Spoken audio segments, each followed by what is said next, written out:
Why are Tottenham so bad at home, yet so good away? We're currently sat 17th in the Premier League home table, but at the same time, we're sat first in the away table. Why do we struggle so much in front of our own fans, and what makes us so successful on our travels? In my opinion, there are multiple reasons. The first, away games suit us tactically a lot more than home games. When Thomas Frank came in the door, his first priority was to stabilise the football club, to organise the defence, make us hard to beat, hard to break down. Last season we were getting picked off week in, week out, getting cut apart like a Christmas cake every single week. Whereas this season we're a harder side to break down. And away from home, it's down to the opposition to take initiative. It's down to the opposition to try and break us down.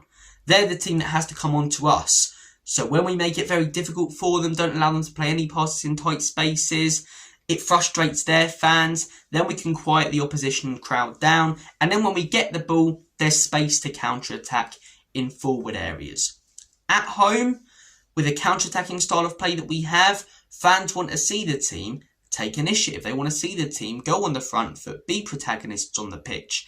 And we haven't been so far this season. All of our home games have been close, scoreline wise, but when you watch them, they've been quite easy for the opposition. The opposition's gone ahead, and it feels like Spurs haven't really known what to do. It happened against Bournemouth, it happened against Wolves, it happened against Chelsea yesterday, because we as a team are not good at having to break down the opposition. We're good at being the team that needs to be broken down. And when we're playing more cautious football, the home fans don't stand for it like the away fans will. Away from home, I think most fans agree it's okay if you perform poorly as long as you get the result. Whereas at home, you want to perform well and get the result as a club like Tottenham. And I get that we finished 17th and it was dreadful last season, but even in a lot of games last season, we took initiative at home, and you want to see us be on the front foot when we go behind in games and try a few different things, and we're not. We're constantly trying to play out in the exact same way. The keeper plays it to the centre-back, who plays it to the full-back, who plays it to the winger with their back to goal. And because we don't have a midfielder that can drive with a football, or an attacking mid that can spot a great pass, filling in, making themselves an option, the winger either gets overloaded and loses it, or has to pass it backwards, and then we smash it long. And as soon as we do that, the crowd gets on top of us. We don't have to worry about that away from home. It's the opposition crowd getting on top of their players and their team, because they're the ones having to break down a low block. Whereas at home, when we have to break down a low block and we look like we don't know what to do, the fans don't stand for it. The fans get frustrated, and then straight away the players start to feel that, the nervous feelings kick in, and it just makes things more and more difficult. Now, I don't blame the fans, because this leads me on to my second reason. Our home form since November last year. We have won 3 home games since November 2024. And that is why as soon as things start going wrong, there is no belief in that stadium. You look at a team like Arsenal, when they go behind at home, what do you hear? You hear cheers from the Arsenal fans, you hear come-ons, because they believe their team can come back into it. Spurs fans don't. We don't believe our team can come back into it in that stadium. So as soon as we concede a goal, or things aren't going to plan and we're not ahead, the crowd gets on top of the players, because we've seen this story before. We've seen this movie before. We know how this ends. We know how this goes. We go behind at home. We struggle at home. It's over. We're not going to win this game. So it's down to the players to give the fans something to get off their seat about and believe. But then at the same time, the fans could also do their bit to try and motivate the players, you know? But then I do understand why the fans in the stadium immediately have their heads down when things aren't going to plan, because they've seen us win 3 games at home in a year, which is insane. That's nuts. I think one of those games was against Southampton as well. Everyone was beating them. So 2 wins against okay sides, in all honesty. I mean, yeah, that's why every time we're at home, there's just that feeling of, here we go again. And it's not a Thomas Frank thing so far this season. This was there under Ange Postecoglou, and it's just carried over to Thomas Frank. Now, we started well against Burnley with that 3-0 win, but since then, every home performance has been worse than the one before. You know, the Bournemouth one, poor.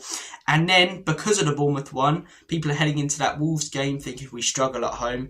And then when we're struggling, people are thinking, yeah, we're awful at home. And then we're heading into that Chelsea game yesterday thinking we're awful at home. And it's that connection between the fans and players at home that isn't there. It's down to both to turn it into a fortress. The fans need to make more noise in general. Like, for example, against Aston Villa, the atmosphere was terrible and there was no reason for it to be at the beginning of that game because we started when we were ahead. But at the same time, the players need to give the fans something to cheer about. There needs to be that unity, that connection between the two. And right now there isn't.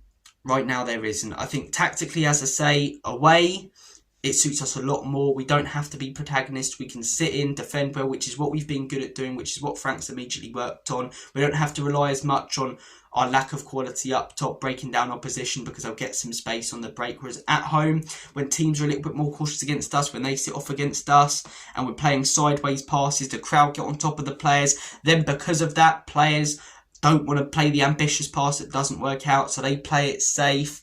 And we struggle again because we have to take initiative. And everything about our home form is just a shambles. And for me, it's down to the connection between the players and the fans. It is down to the tactics. And I do blame Thomas Frank for the tactics. But if he did go toe-to-toe with Chelsea, with Bournemouth, with Wolves, I think we'd probably lose all 3 of those games, in all honesty. Because we went toe-to-toe with those teams last season at home.